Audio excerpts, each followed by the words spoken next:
வணக்கம். Come study with me எல்டர்க்கு வரவேற்கிறேன். இன்று நாம் 1 இராஜாக்கள் 15 முதல் 16 வரை பார்க்கிறோம். இந்த அதிகாரங்கள் வேகமாக நகர்கின்றன.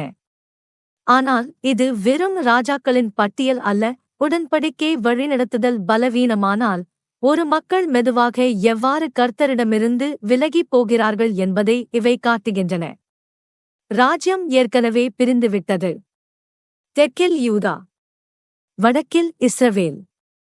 இப்போது பதிவு ஒவ்வொரு ராஜாவையும் பார்த்து அந்த மக்களின் ஆவிக்குரிய நிலையை மீண்டும் மீண்டும் அளக்கிறது. 1 இராஜாக்கள் 15 முதலில் யூதாவின் ராஜாவான அபியாமை நாம் பார்க்கிறோம். அவன் எருசலேமில் 3 ஆண்டுகள் மட்டுமே ஆட்சி செய்கிறான். வேதப் பதிவு அவனை பாராட்டுவதில்லை. அவன் இருதயம் தன் பிதாவாகிய தாவீதின் இருதயம் போல் கர்த்தரிடத்தில் முழுமையாக இல்லை என்று சொல்லுகிறது. அந்த ஒப்பீடு முக்கியமானது. தாவீது பாவம் செய்தான். ஆனால் தாவீது மனந்திரும்பி உடன்படிக்கைக்கு திரும்பி உடைந்த இருதயத்துடன் கர்த்தரைத் தேடினான். அபியாம் சிங்காசனத்தைப் பெற்றான். ஆனால் தாவீதின் ஆழமான பக்தியைப் பெறவில்லை. ஆனால் கர்த்தர் தமது உடன்படிக்கையை நினைவில் வைத்திருக்கிறார். தாவீதின் நிமித்தம் கர்த்தர் எருசலேமில் ஒரு விளக்கை விட்டு வைத்தார் என்று வேதம் சொல்லுகிறது. அந்த உருவகம் மென்மையானது. ஒரு விளக்கு என்பது பேரரசின் பெருமை அல்ல, பிரச்சனையற்ற சிங்காசனமும் அல்ல. அது தேவன் தமது வாக்குத்தத்தத்தை மறக்கவில்லை என்பதற்கான அடையாளம். ராஜாக்கள் பலவீனமாக இருந்தாலும் கர்த்தர் தமது உடன்படிக்கை நோக்கங்களை உயிருடன் வைத்திருக்கிறார். பிறகு ஆசா யூதாவின் ராஜாவாகிறார். இந்த இருண்ட கதையில் ஆசா ஒரு தேவையான வேறுபாடு. அவன் தன் பிதாவாகிய தாவீது போல் கர்த்தரின் பார்வையில் நன்றானதைச் செய்தான் என்று பதிவு சொல்லுகிறது. அவன் விக்கிரகங்களை அகற்றுகிறான். கெட்ட வழிபாட்டை எதிர்க்கிறான். தன் தாயான மாகாளம் ஒரு அசிங்கமான விக்கிரகத்தைச் செய்திருந்ததால் அவளை ராணி நிலைமையிலிருந்து நீக்குகிறான். உடன்படிக்கை விசுவாசம் சில நேரங்களில் வெளிப்புற எதிரிகளை எதிர்ப்பதற்கே அல்ல, குடும்பத்திற்குள் கூட தைரியம் தேவை என்பதை ஆசா காட்டுகிறான். ஆனால் ஆசாவின் கதை முழுமையான வெற்றியாக இல்லை. உயர்ந்த இடங்கள் முற்றிலும் அகற்றப்படவில்லை. பின்னர் இஸ்ரவேலின் ராஜாவான பாசா ராமாவைக் கட்டி யூதாவை அழுத்தும்போது ஆசா கர்த்தருடைய ஆலயத்திலும் ராஜாவின் அரமனையிலும் இருந்த வெள்ளியையும் பொன்னையும் எடுத்து சீரியாவின் பெனாதாத்துக்கு அனுப்புகிறான். இஸ்ரவேலோடு இருந்த கூட்டணியை உடைக்கும்படி அவன் கேட்கிறான். அரசியல் முறையில் அந்த திட்டம் வேலை செய்கிறது. ஆனால் ஆவிக்குரிய ரீதியில் அது அமைதியற்றதாக உணரப்படுகிறது. பரிசுத்தமான பொருட்கள் அரசியல் பாதுகாப்பை வாங்க பயன்படுத்தப்படுகின்றன. இங்கே ஒரு அமைதியான எச்சரிக்கை இருக்கிறது. சீர்திருத்தம் உண்மையானதாக இருக்கலாம். ஆனால் அது இன்னும் முழுமையற்றதாக இருக்கலாம். ஒருவர் பல விக்கிரகங்களை அகற்றியிருந்தாலும் கர்த்தரைக் காட்டிலும் மனித ஏற்பாடுகளில் நம்பிக்கை வைக்க தூண்டப்படலாம். ஆசாவின் இருதயம் கர்த்தரிடத்தில் முழுமையாக இருந்தது என்று பதிவு சொல்லுகிறது. ஆனால் அவன் ஆட்சியில் விசுவாசத்திற்கும் பயத்திற்கும் இடையிலான இழுப்பு தெரிகிறது. பிறகு காட்சி வடக்கு இஸ்ரவேலுக்கு மாறுகிறது. யெரொபெயாமின் மகனான நாதாப் 2 ஆண்டுகள் மட்டுமே ஆட்சி செய்கிறான். அவன் தன் தகப்பனின் பாவங்களில் நடக்கிறான். பின் பாசா அவனுக்கு விரோதமாக சதி செய்து அவனைக் கொன்று சிங்காசனத்தை பிடிக்கிறான். பாசா யெரொபெயாமின் வீட்டையெல்லாம் அழிக்கிறான். இது தீர்க்கதரிசி அகியாவின் வாயிலாக வந்த கர்த்தருடைய வார்த்தையை நிறைவேற்றுகிறது. யெரொபெயாம் எச்சரிக்கப்பட்டான். அவன் வீடு எச்சரிக்கப்பட்டது. கர்த்தர் திரும்ப இடம் கொடுத்தார். ஆனால் பொய்யான வழிபாடு ஒரு கடினமான பழக்கமாக மாறிவிட்டது. ஆகையால் 1 இராஜாக்கள் 15 திசைகளை காட்டுகிறது. யூதாவில் ஆசா உண்மையானதாயிருந்தாலும் முழுமையற்ற திரும்புதலைக் காட்டுகிறான். இஸ்ரவேலில் நாதாபும் பாசாவும் யெரொபெயாம் திறந்த பாதையிலேயே தொடர்கிறார்கள். வரலாற்றின் கீழே இருக்கும் கேள்வி எளியது. எந்த வகையான வழிபாடு ஒரு மக்களை உருவாக்குகிறது?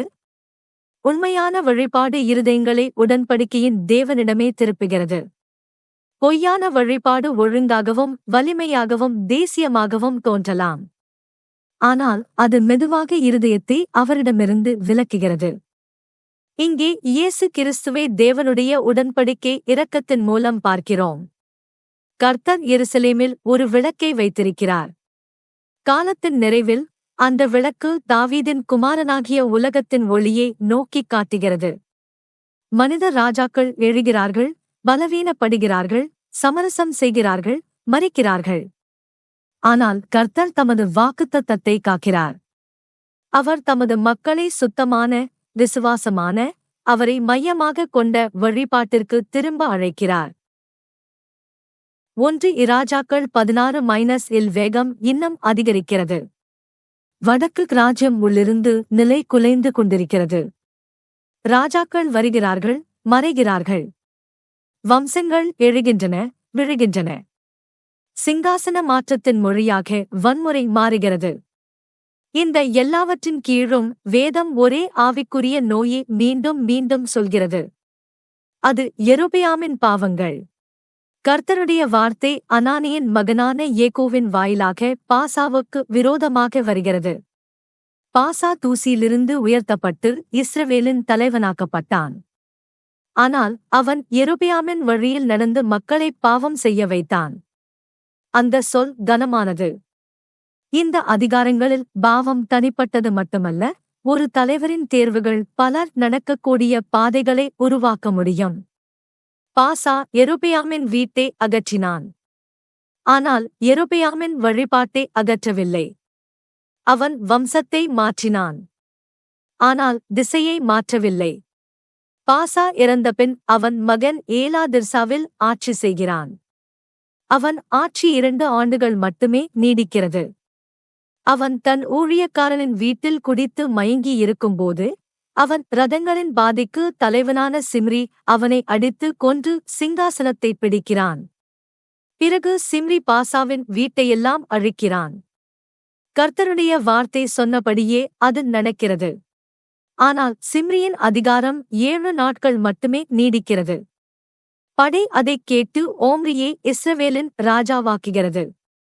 ஓம்ரி திர்சாவை முற்றுகையிடுகிறான். நகரம் கைப்பற்றப்பட்டதை சிம்ரி பார்க்கும்போது, அவன் ராஜாவின் அரமனைக்குள் சென்று அதைத் தன் மேல் தீ வைத்துக் கொண்டு மரிக்கிறான். இரத்தத்தால் பெற்ற சிங்காசனம் தீயில் முடிவடைகிறது. பிறகு இஸ்ரவேல் மீண்டும் பிரிகிறது. இந்த முறை திப்னியை பின்பற்றுவோரும் ஓம்ரியை பின்பற்றுவோரும் பிரிகிறார்கள். ஓம்ரி வெற்றி பெற்று ராஜாவாகிறான். பின் சமாரியாவின் மலைப்பகுதியை வாங்கி அங்கே ஒரு நகரத்தை கட்டுகிறான். சமாரியா இஸ்ரவேலின் வரலாற்றில் முக்கிய மையமாகிறது. ஆனாலும் ஓம்ரியின் ஆட்சியைப் பற்றிய ஆவிக்குரிய சுருக்கம் கடினமானது. அவன் தன்னுக்கு முன் இருந்த எல்லாரையும் விட மோசமாகச் செய்தான். ஆவிக்குரிய சரிவின் துயரம் இதுதான். அது ஆரம்பத்தில் எப்போதும் வீழ்ச்சி போல் தோன்றாது. சில நேரங்களில் அது வலுவான நகரங்கள், நல்ல யுத்த திட்டங்கள், கூர்மையான அரசியல், நிலையான கட்டிடங்கள் போலத் தோன்றும். ஓம்ரி உலக அளவுகோலில் வெற்றிகரமாகத் தோன்றலாம். ஆனால் கர்த்தர் ஒரு ராஜ்யத்தை உடன்படிக்கை விசுவாசத்தால் அளக்கிறார். பிறகு ஓம்ரியின் மகனான ஆகாப் வருகிறான். அவன் ஆட்சியின் தீவிரத்தை நாம் உணரும்படி அதிகாரம் சிறிது மெதுவாகிறது. ஆகாப் தன்னுக்கு முன் இருந்தவர்களையெல்லாம் விட கர்த்தரின் பார்வையில் அதிக தீமையைச் செய்தான். அவன் யெரொபெயாமின் பாவங்களில் மட்டுமே தொடரவில்லை. அவன் யேசபேலை மணந்து, பாகாலுக்குச் சேவை செய்து, சமாரியாவில் பாகாலுக்காக ஆலயம் கட்டி, அசேரா காளையும் செய்தான். பொய்யான வழிபாடு இனி வெறும் சகிப்புத்தன்மை பெறுவது அல்ல, அது ஆதரிக்கப்படுகிறது, வீடு பெறுகிறது, சிங்காசனத்தில் அமர்த்தப்படுகிறது. எரிகோவை மீண்டும் கட்டிய ஹியலை பற்றிய இறுதி குறிப்பு கூட முக்கியமானது. நீண்ட காலத்திற்கு முன்பு யோசுவா அந்த நகரத்தை மீண்டும் கட்டுவதற்கு ஒரு சாபத்தைச் சொன்னான். ஆகாபின் நாட்களில் அந்த எச்சரிக்கை புறக்கணிக்கப்படுகிறது. கர்த்தருடைய வார்த்தை சொன்னபடியே விலை செலுத்தப்படுகிறது. ஒரு தலைமுறை கேட்காமல் போனதால் தேவனுடைய வார்த்தை காலாவதியாகிவிடாது என்பதை இந்த அதிகாரம் கற்பிக்கிறது. இந்த வேகமான ராஜாக்களின் பட்டியலில் இருந்து நாம் என்ன கற்கிறோம்? கர்த்தரிடமிருந்து விலகுவது அரிதாக தனிமையான ஒன்று. அது ஒரு பாதையாக மாறுகிறது. பிறகு அது ஒரு கொள்கையாக மாறுகிறது. பிறகு அது ஒரு கலாச்சாரமாக மாறுகிறது. இறுதியில் மக்கள் கலகத்தை பெற்றுக்கொண்டு அதை சாதாரணம் என்று நினைக்கலாம். ஆனால் கர்த்தர் இன்னும் பேசுகிறார். அவர் தீர்க்கதரிசிகளை அனுப்புகிறார். அவர் தமது வார்த்தையை நிறைவேற்றுகிறார். அவர் பொய்யான வழிபாட்டை வெளிச்சத்துக்கு கொண்டு வருகிறார். உடன்படிக்கையில்லாத அதிகாரம் பலவீனமானது என்றும் பரிசுத்தமில்லாத வழிநடத்துதல் அழிவை உண்டாக்கும் என்றும் அவர் காட்டுகிறார். இந்த அதிகாரங்களில் ஒவ்வொரு அவிசுவாசமான ராஜாவின் தோல்விக்கும் பதில் இயேசு கிறிஸ்துவே. அவர் தமது மக்களை பாவத்திற்குள் நடத்தாத உண்மையான ராஜா. அவர் வழிபாட்டை கட்டுப்பாட்டுக்காக பயன்படுத்துவதில்லை. பயம், கொலை, ஆசை ஆகியவற்றின் மேல் தமது ராஜ்யத்தை கட்டுவதில்லை. அவர் நம்மை பிதாவிடத்திற்கு திரும்ப அழைக்கிறார். அவர் இருதய ஆலயத்தை சுத்தமாக்குகிறார்.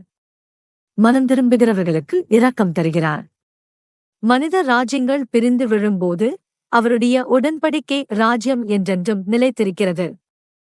1 இராஜாக்கள் 15 மற்றும் 16 விட்டு வெளியேறும்போது கதை ஆகாப், யெசபேல், தீர்க்கதரிசி எலியா ஆகியோருக்கு தயாராகிறது. இருள் அதிகரிக்கிறது. ஆனால் கர்த்தர் காணாமல் போகவில்லை. பொய்யான வழிபாடு எழும்பும்போது தேவன் இன்னும் தமது குரலை எழுப்புகிறார். ராஜாக்கள் மக்களை திருப்பிச் செல்லும்போது கர்த்தர் இன்னும் அவர்களை தம்மிடமே திருப்பும் ஊழியர்களை அனுப்புகிறார்.